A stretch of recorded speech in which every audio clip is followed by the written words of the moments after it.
All right, so today we're diving deep into becoming a museum scientist. Cool. We've got awesome resources from RoleCatcher, their career guide, and a really in-depth interview prep module that has tons of sample questions to make sure you stand out in those interviews. Yeah, it's definitely a competitive field, so any prep that you can get can really help give you an edge. For sure. Let's start with RoleCatcher itself, though. I was really surprised by how much their AI stuff can do. They don't just give, generic tips. They actually help you personalize, tailor your CV or resume to each job description. Right, that's like the whole point of the AI. It's meant to get you past those first, automated screening systems. So the AI looks at the job posting and it figures out what skills and what keywords will get your application noticed. And that's super important when you're going up against a lot of qualified candidates. Yeah. It doesn't even end there. They also have tools that can help you practice interview answers with AI feedback, Yeah. which we'll talk about a little bit more later. But first, let's get some more career insights from RoleCatcher's guide. Okay. So it's not all like dinosaur bones and old stuff, right? Right. It could be botanical specimens or historical documents, contemporary art.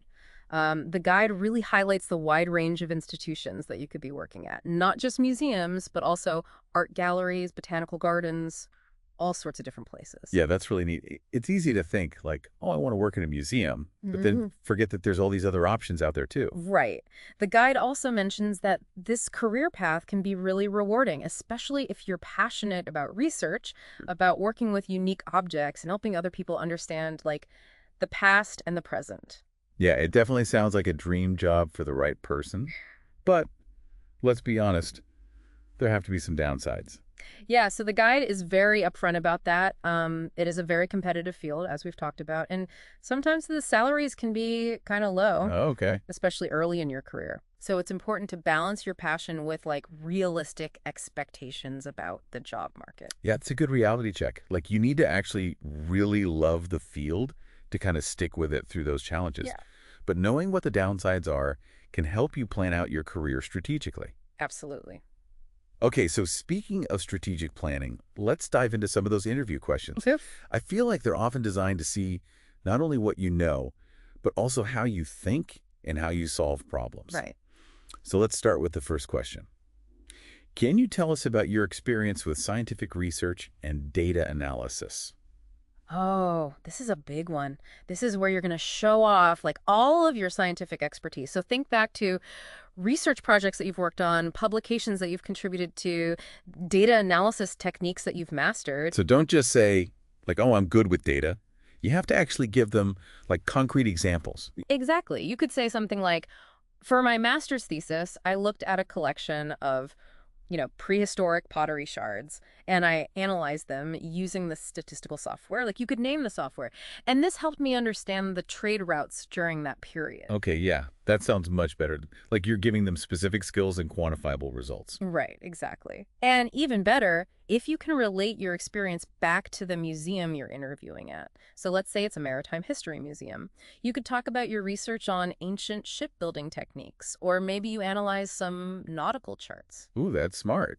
Shows you've done your research, that your skills are relevant to their collections. Exactly. Okay, question number 2. How do you stay up to date with the latest developments in your field?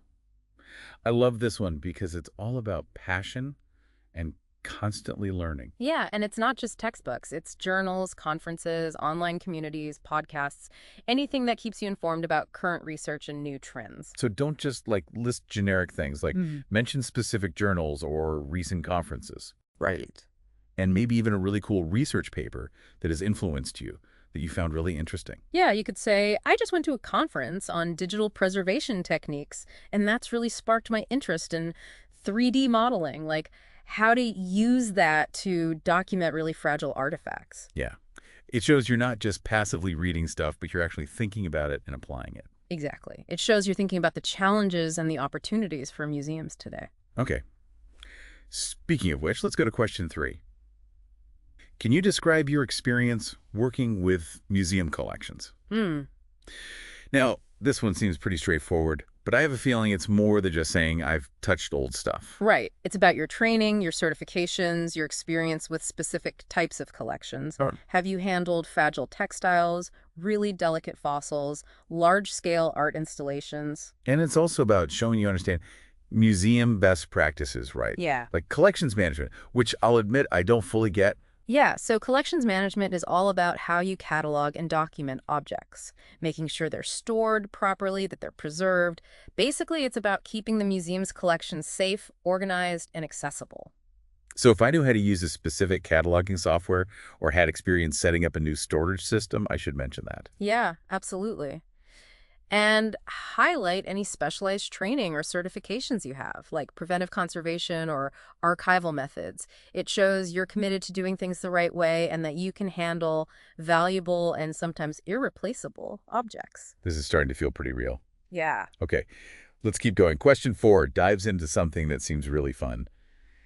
How do you approach designing and developing museum exhibits? Ooh, yeah. This is where the magic happens, right? Like, I love going to museums, seeing the exhibits, but I don't really think about what goes into making them. Yeah, it's more than just like arranging objects to look nice. It's about crafting a narrative, telling a story, creating an experience for visitors. You have to think about who you're trying to reach, what you want them to learn, and what message you want to convey.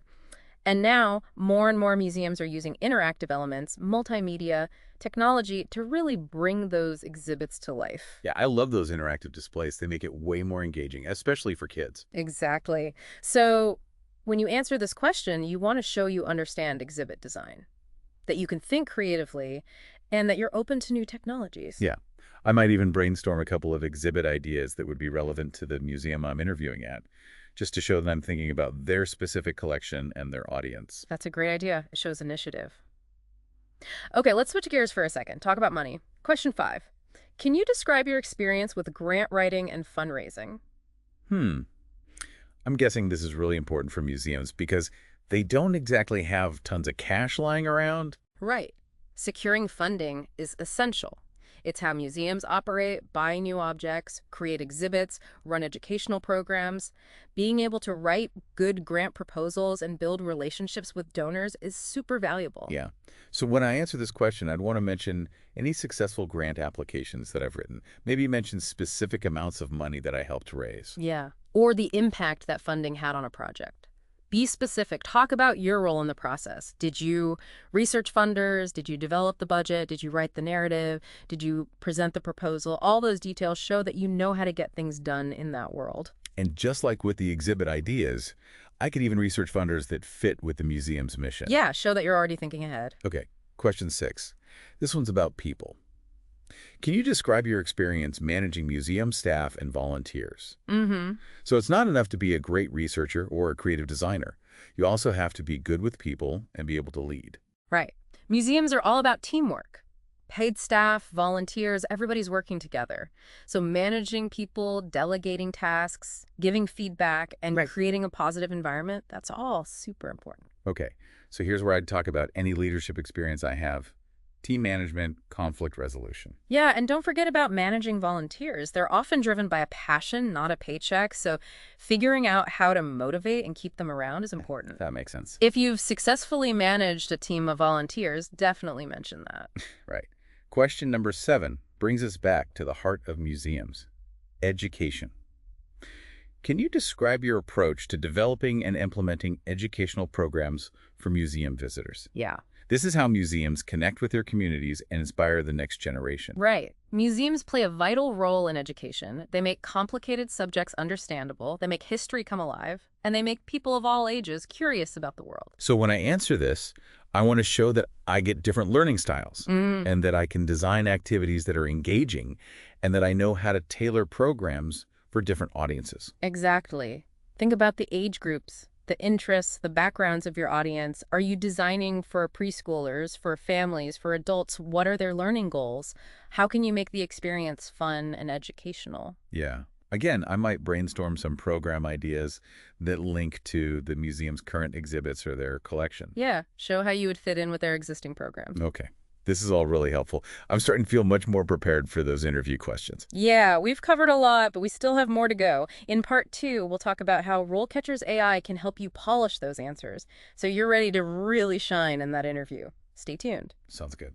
Welcome back. So we just talked about what it takes to be a museum scientist. We went over some of those tough interview questions. And now we're going to talk about how RoleCatcher's AI can make those answers even better and help you feel more confident. Okay, yeah, I'm definitely ready to level up my interview game. I remember we mentioned RoleCatcher's AI tools earlier, but how exactly do they help with, like, interview prep? Well, imagine having a personal interview coach, but available all the time, 24/7.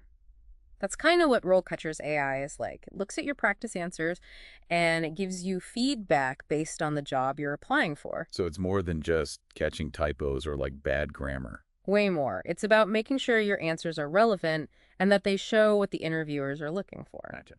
Let's say you're answering the question about how you stay up to date in your field right now. Okay. You mention reading journals. The AI might suggest that you mention specific publications, or maybe summarize a recent article that really caught your eye. Yeah, that's really helpful. It's easy to just give generic answers, but the AI helps you give specific examples that show you really know your stuff. Exactly. And it can also point out things you might have missed. Let's say a job really wants someone with experience in digital exhibit design, but you only talk about traditional methods in your answer. The AI might flag that as something you need to work on. Wow. So it's like having someone point out my blind spots. Yeah. That's really valuable. Right. It helps you figure out where you might need to do more research or maybe highlight different parts of your experience. Yeah. But it gets even better. RoleCatcher has this mock interview feature where you record yourself answering questions. Oh, cool. And then it gives you feedback on how you sound. Oh, wow. So it's not just what I'm saying, it's how I'm saying it. Exactly. It looks at your tone of voice, your pacing, even your body language. It's like having a virtual mirror that shows you how you come across in an interview. That's amazing, especially for people who, get nervous during interviews. Definitely. It lets you practice in a safe environment, Hmm. figure out any bad habits, and really refine your delivery so that you feel confident and authentic. I love that. It takes some of the pressure off and helps you actually get better at interviewing. So we've got the career guide, the interview questions, and now this AI tool to help us ace those answers. RoleCatcher really seems like the go-to resource for anyone who wants to be a museum scientist. Yeah, it's a total game changer, especially in a competitive field like this. Total. But getting the job is only the beginning. RoleCatcher also has resources to help you succeed in your career and keep growing as a professional. That's really important. What kind of resources are we talking about here? Well, they have a whole section on career advancement, networking, professional development, building a strong portfolio, staying up to date on trends. It's all there. Okay, let's break that down a little bit. What about networking? What tools do they have for that? So they have a platform where you can connect with other museum professionals, join discussion groups, even find mentors who can help you out at different points in your career. That's great. Having people to talk to and get advice from is so important. Ab- What about professional development? What do they offer for that? They have lists of relevant workshops and conferences, online courses, things like that. They can help you stay on top of your game. And they even give advice on how to create a portfolio that shows off your skills and accomplishments. I could see how that would be super useful, especially for someone just starting out when you're still trying to figure things out. Yeah, totally. But even if you're not brand new to the field, there's always something new to learn. RoleCatcher gives you the tools and support you need, no matter where you are in your career. This is all really inspiring. I'm feeling way more prepared and excited about being a museum scientist. What's the one thing you want listeners to take away from this part of our deep dive? That RoleCatcher is not just about helping you land a job. It's about helping you do amazing things in the museum world. It's like having a partner in your career journey, someone who gives you the guidance and resources you need to reach your full potential. That's awesome. Yeah. It's about more than just a job. It's about finding something you love and making a difference. But before we get too carried away, we should probably talk about the downsides of this career. You're right. It's important to be realistic about the challenges you might face.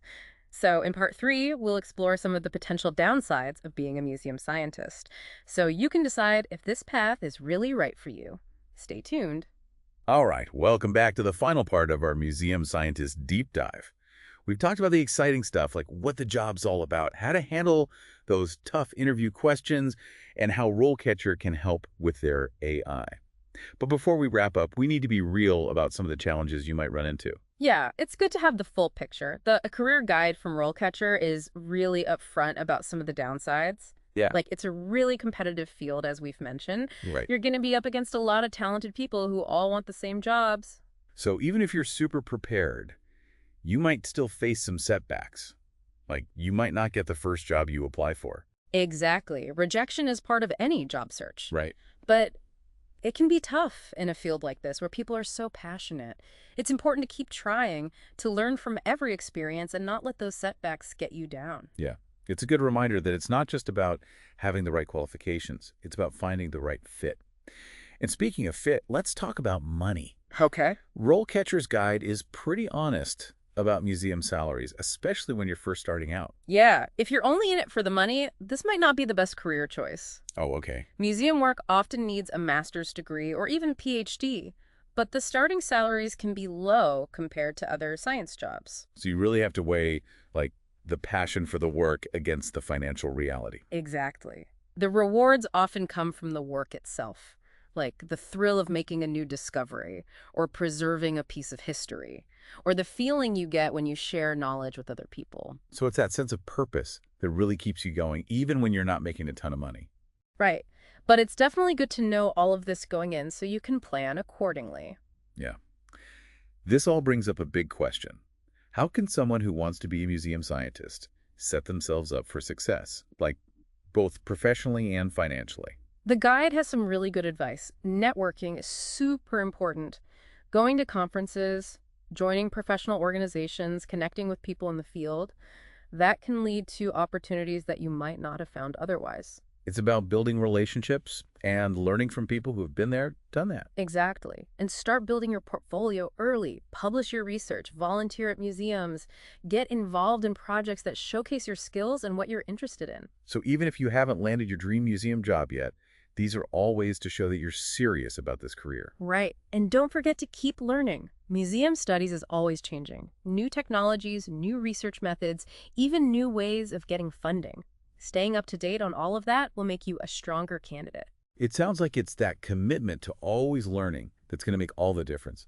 So even though there are some challenges, being a museum scientist can be a really fulfilling career. It definitely can, but you need to understand both the good and the bad. Passion is what drives you, but preparation and persistence, that's what helps you navigate this career path. I think we've covered a lot today. We went over how to answer interview questions, how to use RoleCatcher's AI, and we even talked about the not-so-fun parts of the job.